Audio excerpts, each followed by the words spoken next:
Can you just go back to your association with Derrick and just what you learned about him and the player you see now? Yeah, we go back to the draft night, him being drafted in San Antonio. Obviously, I coached him his first two. Will Hardy was there longer, 4 years or so with them.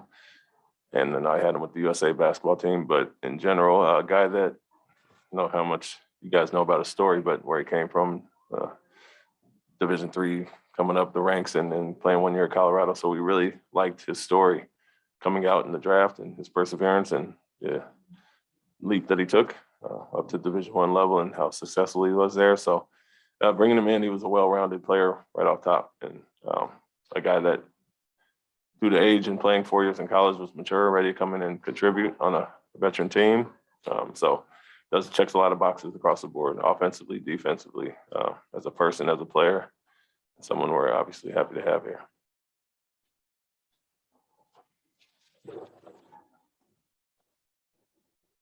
What did you think of just kind of how the day went in general? It's a lot, 7 guys going out, 2 guys coming in. How does it reshape things for you moving forward?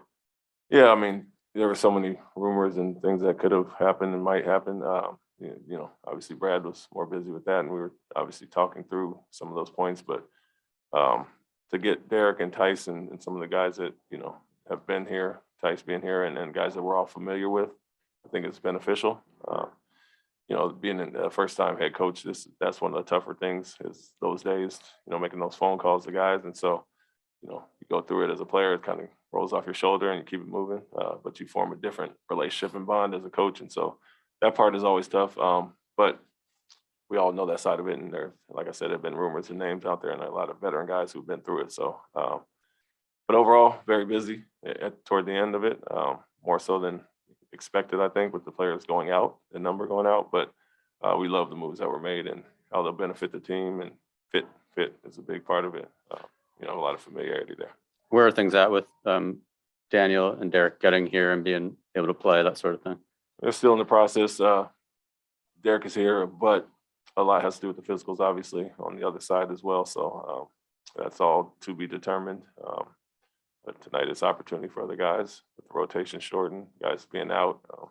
Peyton, Aaron, our 2 ways will be ready to play. So we'll have enough bodies as far as that. And with Peyton and Aaron in particular, do you feel like this is an opportunity for them in general, for one of them especially, to show that they deserve regular rotation minutes?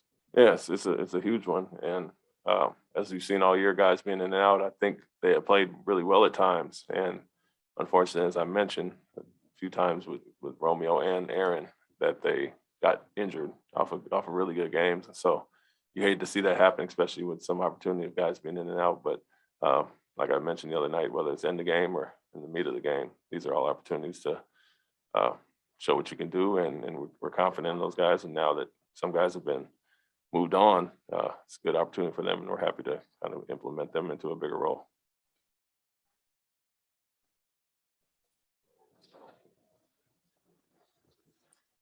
Yeah, you guys trade away your 22 first rounder, the one last year, 21, and also Romeo. I mean, is this league kind of just, is that just kind of the way it is now, where, and especially with Romeo, if it just doesn't work out, you just kind of move on and keep it moving? I mean, in a sense of just, you put your faith in the kid, he worked hard, but he had some bad luck. I mean, how do you kind of reflect on your experience with Romeo and then kind of getting, trading away a young player who could blossom, so especially in a system that you're familiar with? Yeah, I think first thing you look at is what you're getting back, and how they fit, and if it's worth it, you go ahead with it. And that's how we feel about Derrick, a guy that's not on the last year of his deal, not a old player that is going to be here for a short term. He's a long term, in the long term plans, a guy that has 3.5 more years, and so and he fits right in. So you look at it from that perspective. It's obviously sad to see some guys go that you spend a lot of time with. Me being the first year here with Romeo, but a lot of others in the organization have invested a lot of time in him, and so you wish him well. Know he's going to a good place, that he'll be developed and be held accountable, coached the right way. And so we plan on seeing him do good things, obviously. And so that's the sad part of it. And as far as the picks, if you're happy with what you're bringing in, Derrick White is going to be more impactful than the pick would be initially, obviously. And so that's the risk you take. And like I said, it's all comfort level with the guy, and we have a huge amount with him. Both Derrick and Daniel have a little bit of experience playing with the bulk of the core guys. Obviously, Daniel does. How does that help just with the acclimation process with those two guys having some familiarity? Yeah, it's similar to me coming in, coaching guys that I've worked with before. You know, you don't have to get to know somebody fully. Jason, Jalen, Marcus spent time with Derrick in USA, and we went to China a few years ago, so they know him well, and that part is easy. But the fit basketball-wise is what we're really looking at with those guys coming in. Although that we know them all personally, they can hit the ground running, and obviously being this late in the process of the season, it's easier to acclimate the guys, especially Derrick. He knows, he speaks the language, and all the things that we've tweaked are stuff that he's familiar with. So we're not worried about that. And then Daniel, as I don't know him as well as the rest of the group, be able to plug right in and fit with the group. So those are all beneficial to keep the consistency and continuity going with what we've been doing lately.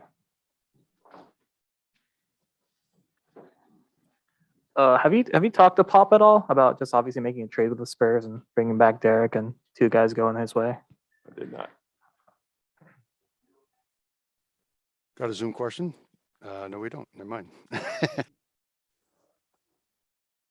No other questions? We'll wrap it up right there then. Thank you, Coach. Thank you.